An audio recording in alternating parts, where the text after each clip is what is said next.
John, I love talking to you. Thanks so much for having me, and happy Friday to you. Happy Friday. Oh, what was your official subtitle for the segment that you had? Oh, no, I'm not saying. Oh, no. That was email and between you and I only. Fair enough. Okay, so then let the Friday be good and or great, depending on your Right. perspective. There we go. All right. So, yeah, full disclosure. I think when I was growing up, I think I went to 13 different denominations. My Did mom you was, really? yeah, my mom was trying to figure out, okay, so where do we hear the voices the best? And let me see if I can remember them real quick. Okay, so Roman Catholic, Anglican, Episcopalian, Wow. Methodist, Independent Methodist, Church of Christ, Church of God in Christ, Russian Orthodox, Greek Orthodox, Baptist, Southern Baptist, and that gets us to 11. Just off the top of my head, yeah. So she was just like, it's like, okay, where can we go? And it's just like, oh, it's Sunday, therefore we go here. Yeah, Right. it literally was scattershot. But Well, yeah, go for it. What? that's I applaud people who are exploring. I was raised Catholic, and so in the email I referenced what is common on Yes. Holy Week, Yes. and the Stations of the Cross is a part of the Holy Week's celebration for Catholics. And I tied in crosses with our wingers. Yes.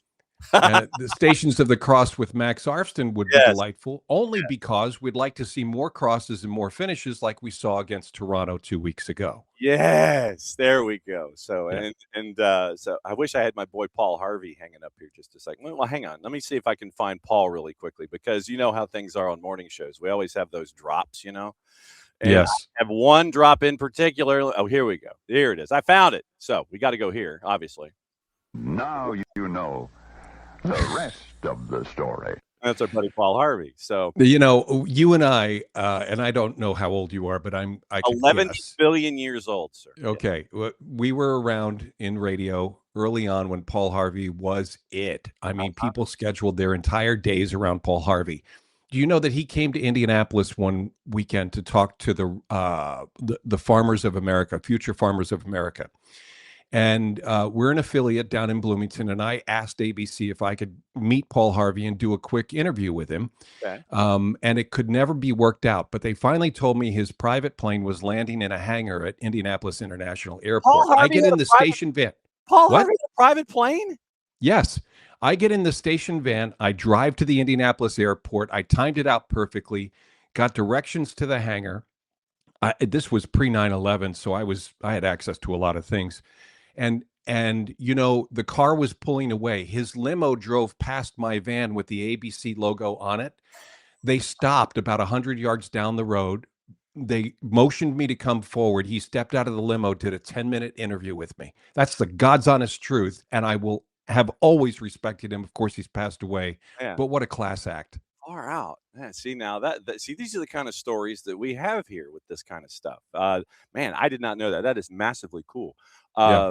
So yeah, literally from like 12:30 to 1:00 on your news talk stations, it was his big thing Monday through Friday. And so, so now I'm having flashbacks, and I'll have that stuck in my brain all weekend long.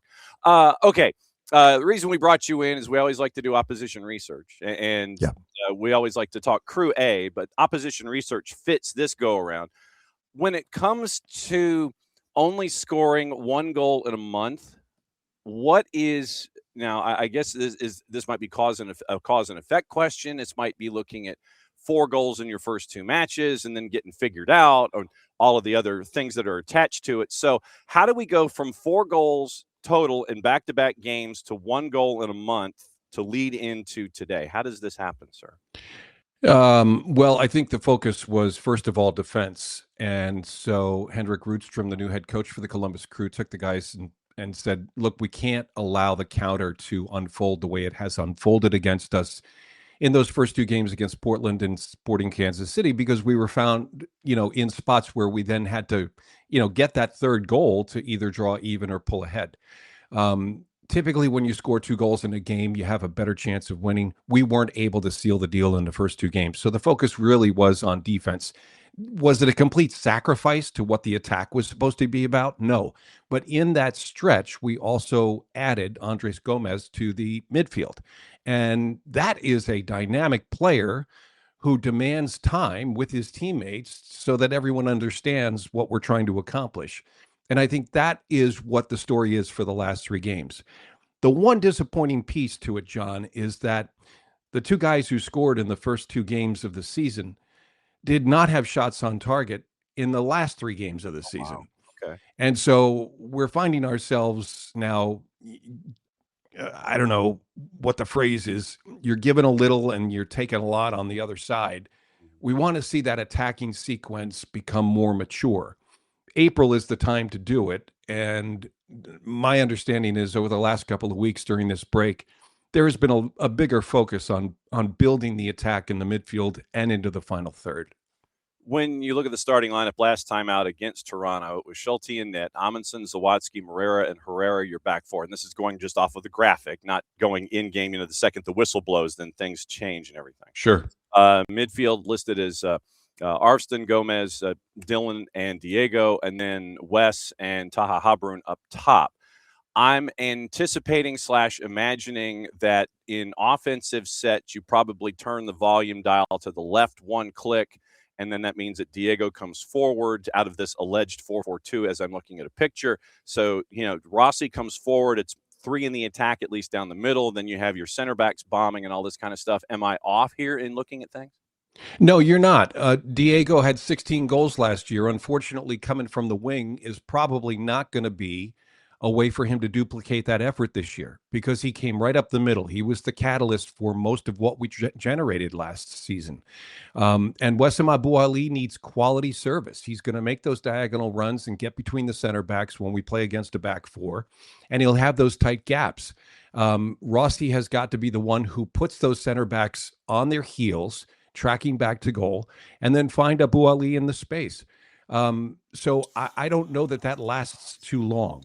And Henrik Rydstrom said as much this week. He said, look, Diego Rossi needs to be in a place where he can be successful, where he can find success. And coming from the flank like that is probably not going to be a long-lasting experiment. I think it's just a matter of finding out where the combinations are going to work best. And him working with Andres Gomez in the middle is probably top of the leaderboard right now when you look at potential success. So Abu Ali and Rossi were the 2 guys who didn't have shots on target in the last 3 games. We just got our first cross from the outside from Max Arfston or Andres Herrera and scored a goal, and that was against Toronto.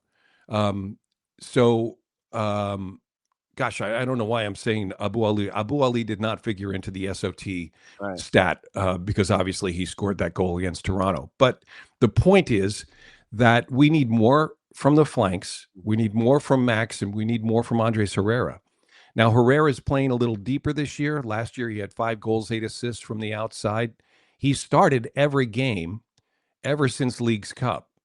He hasn't had any contributions to goal in these first 5 games. I feel like you need something from that side. Yeah. And I'm not exactly sure how coach is going to get it, but the thing is, we look at this roster, how talented it is, and we look at the staff and we say, absolutely, these guys know what they're doing.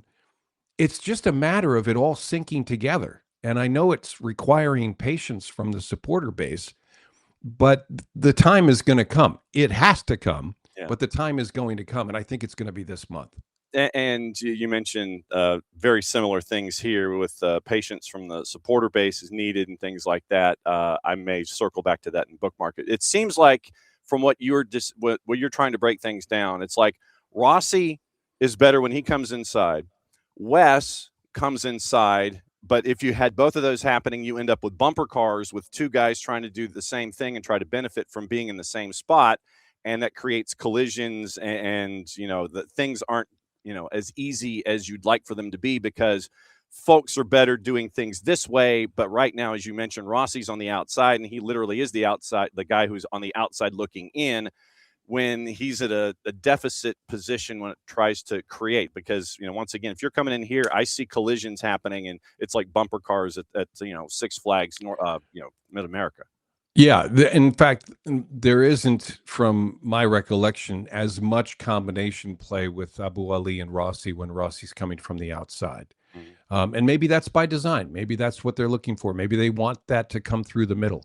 But I do think that it will serve the team as we grow the spine of the squad. We focused on defense, and now focusing on the attack. The middle really has to be well cared for. And I think there are plenty of opportunities to do that with the talent we have on the roster. Our buddy Chris Doran hanging out with us for Oppo Research. That's the poli-sci guy in me coming out. It's Oppo Research. I feel like it's like West Wing or something. Defensively, this seems like when Rydstrom came in, it was somewhat Wilfred Nancy adjacent, nothing too completely off the rails defensively. When you've been looking at this after those first two matches, obviously we talked about the sacrifice coming last month, but the defense seems to have pretty much hung it together, and they're in lockdown mode right now.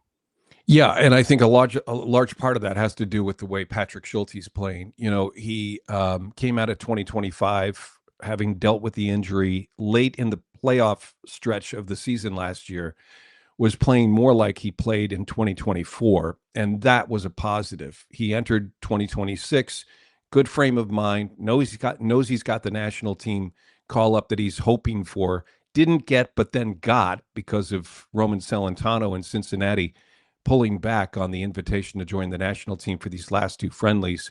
And Schulte's been very, very good. The return of Rudy Camacho has been solid. Malta Amundsen is just ultra reliable. And so too is Steven Moreira, who's back from international duty this week. So, I think you've got a pretty solid core. Zawadzki started in the center back role against Toronto, and that was a coach's decision. And then Rudy came on later. Zawadzki will fit anywhere in the back. I personally would love to see a true four-back system with Moreira and Amundsen on either side of Camacho and Zawadzki, and let the midfield do its creative work in a 4-3-3. But, I'm not calling the shots. I think the talent is there, both on the coach's side as well as on the roster, and I think it's all going to pan out. As I said, and I've done it 3 times now, April's got 5 regular season MLS games. Mm-hmm. John, when we're done with April, we are about a third away from the finish of the regular season. Crazy. And we're only 2 months into it. I know. That if you're still fighting at a 13th place in the East, then something drastic is going to happen in the July transfer window. So I think a lot of these guys are probably thinking to themselves, let's be patient, let's follow through, but let's make sure we get the job done. Have there been, in your view, any pleasant surprises from insertions into the lineup taking over? Because I know that Wes had to deal with injuries early in that kind of recovery. Have there been any surprises for you that have popped up here in the first handful of matches this year? Not really. Okay. I'm looking at the same guys we've seen over the last couple of years. We had a dozen guys in 2025 who were a part of that 2023 MLS Cup. So a lot of the guys are familiar. They're, in my estimation, and again, it's just an amateur estimation, but, fulfilling the promise. Schulte's the bright spot simply because he came out of the offseason and is really still building his game and showing that. I love the addition of Andres Gomez in the midfield. I think, he was 60 minutes fit coming into the first game of this that he played in the season, which was the home game against Chicago, has built minutes ever since. I don't know that he's going to be a 90-minute guy. Maybe he is. But I really want to see things bloom out of him when it comes to the attack. And the reason that I ask is because of the new faces that we see, and they're only getting cups of coffee right now in the first handful of games. Bangura getting a handful of minutes against Toronto. Akanzadza only getting a handful of minutes against Toronto. Hugo Picard comes in for Max and gives you 10. Habrun, whom we've seen from our time with Crew 2 and knowing what's going on with him, now he's getting regular reps. So that was why that question popped into my head, because of these cups of coffee that you're getting from folks off the bench. And I didn't know how they were contributing, even though it's not showing up on the score sheet. Yeah, it's not. And in some cases, not even showing up in the way of subs. Coach was pretty limiting in his choices off the bench in a couple of games. And in large part, it was because guys like Wessam Abu Ali's getting 90 minutes, and really is threatening. we are seeing, I think, the flashes of what the coaches expected from Sekou Bangura. Jamal TRA is, he kind of breaks things up. Um, he's good on the ball. He definitely wants to go forward. Yes. He hasn't gotten the ball in a lot of great spots in the time that he's been on the field. But it's nice to see him change up the rhythm of a game that has been slowed by a tactically sound defensive posture of the opposition. So I like being able to pull a play like that off the bench. Um, Dylan Shambeau is back from injury, and he's just so graceful with the ball. You start to run into a few problems when it comes to whether or not you want to put Dylan in, you want Taha in, who plays a little more forward, or you want to put Hugo Picard in, who was a regular starter for a long time in his short period with us last year, but never generated any numbers in terms of goal contributions. And that always surprised me. He's got a couple of shots on the season. They didn't really have much on them. So he's not that guy, but he's the final pass guy, and he just hasn't been able to complete the final pass yet. Yeah, Jamal TRA definitely is like the Jeff Goldblum character in Jurassic Park. He is a chaotician. I will grant you that. What concerns Columbus the most about Atlanta coming into this weekend? I don't know that we're ready to even look at opponents and be honest with ourselves about what they bring to the table and how we have to compete. We haven't gotten to the state that we want to be in yet, in a flowing game. The fact that you're playing at Mercedes-Benz Stadium, it's always a great crowd. And the atmosphere is terrific. The guys love it. I think supporters would be surprised to hear that even opposing players love to go to stadiums on the road that have terrific atmospheres. And I think Mercedes-Benz Stadium ranks very high on that list. So I think the guys are looking forward to the challenge. They've had 2 weeks to think about that loss up in Toronto. And so getting over that hump is probably the thing that they desperately want to do. And doing that with the style of play that they know they can play by creating chances and then finishing those chances is important. Last time we were in your stadium, 5 goals in 35 minutes, thanks to Wessam Abu Ali, Daniel Gazdag, and Diego Rossi. Well, Gazdag hasn't played 3 games. I mean, he hasn't come off the bench in 3 games, John. And so there are questions that remain about where his contribution is going to fall in this season too. I find that's interesting and comforting and confident all at the same time that Columbus right now is focusing on itself. And it's like, we're gonna orchestrate, we're gonna figure out what we need to do. We'll be okay is the vibe that I'm getting. We'll be okay once we sort it out. We're still sorting it out. We're still growing. And like I said, I think there are parallels here between these two clubs where we know where we're going. We just need everybody to be patient. And then when we're all comfortable, then we'll be okay. So this seems like there's almost like holding up a mirror with these two clubs right now. Well, and it could very well be. I'm sure Tata Martino coming back for Atlanta is thinking to himself, this is not the same group. This is the same challenge, however. And I know he's added some pieces, and it should be very interesting. I know our guys are anxious to try the the non-synthetic, the natural grass field at Mercedes-Benz. Yes. I should point out that Steven Moreira with Cape Verde will play one of his World Cup group stage games in Mercedes-Benz Stadium. So he's doing some recon this weekend. He's going to take pictures of the field and send it to his buddies so that everyone gets a review of what that field is like. And I'm sure it'll be different when we get to June.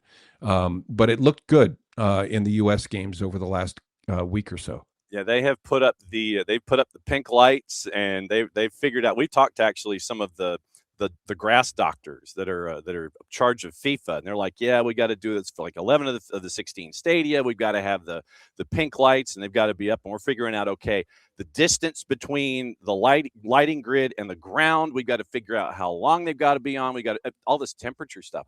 I didn't know there was this much having to do with indoors and curating grass. It's just mind-blowing to me. Yeah, I mean, I don't know when they open the roof when the sun shines down, but that certainly is not enough sunlight to get that full field to be growing. The grow lights are run by computer. It is fascinating to see. We have the same thing at Scott's Miracle Grow Field. And I truly admire the grounds crews who handle those pieces of equipment. All right. Before we get into the blatant plug about how folks can listen on your side of things, not just this weekend, but all the way around, I'm seeing a lot of buzz about the NWSL and Columbus, Ohio. What's been the vibe attached to that? Well, everyone's excited. The Haslam Sports Group, the Edwards family, and Nationwide, which celebrates 100 years this week and is the big employer, and of course call Columbus their home base, have all pulled together their efforts to get the 18th franchise for the NWSL to land in Columbus. It's a giant campaign. You can sign the petition at nwsltocbus.com and be a part of the effort. I think it's fascinating. They'd love to build a new training facility for the NWSL club and then have that club play their games at Scott's Miracle Grow Field in the Arena District. So we'd have two teams residing at Scott's Miracle Grow Field. It would be fantastic. I think the growth of women's soccer, as we saw with Denver over the weekend and the way it was received in their first home game, the Summit, certainly has done everything right in the way of launching their franchise. And we're certain and confident that we can do the same in Columbus. Digging that. That's very, very cool. All right. Give me the plug, if you would, please, sir, so how folks can listen to your dulcet tones and all of the imagination and all the storytelling that happens every single time. Well, I'll tell you, I know there's a great history between Atlanta and Miami when it comes to playoff stories the last 2 years ago. Mm-hmm. So I just want to call attention to a show that I did this past week that you can get on iHeartRadio as a podcast, Inside the Crew. Before Lionel Messi, arrived in Miami, there were two other Argentines that I think you need to be aware of. Gonzalo Higuain, of course, came over from Europe. His brother, Federico Higuain, who was a longtime Crew player, still leads the club in assists and penalty kicks converted, joined him for his final season as a professional soccer player, and the two of them played in Miami. I did an interview with Federico Higuain just this past week because he is the Crew 2 head coach, and he continues to transition not just from playing, but growing his coaching acumen so that one day he can be a first-team head coach. But the stories he tells and the passion he has for the game, I think you'd expect from an Argentine, but it is phenomenal. Inside the Crew is online. Get it at iHeartRadio and find our broadcasts on iHeartRadio too. I'm on X at Chris Doran 18. Love to hear from you anytime. As always. And so, of course, since it is the end of this particular segment, I have to do this considering our conversations. Good day. There you go. There's your Paul Harvey to get out. As always, thank you, brother. Great to see you, and we'll catch up with you soon. Always fun to have you batting leadoff.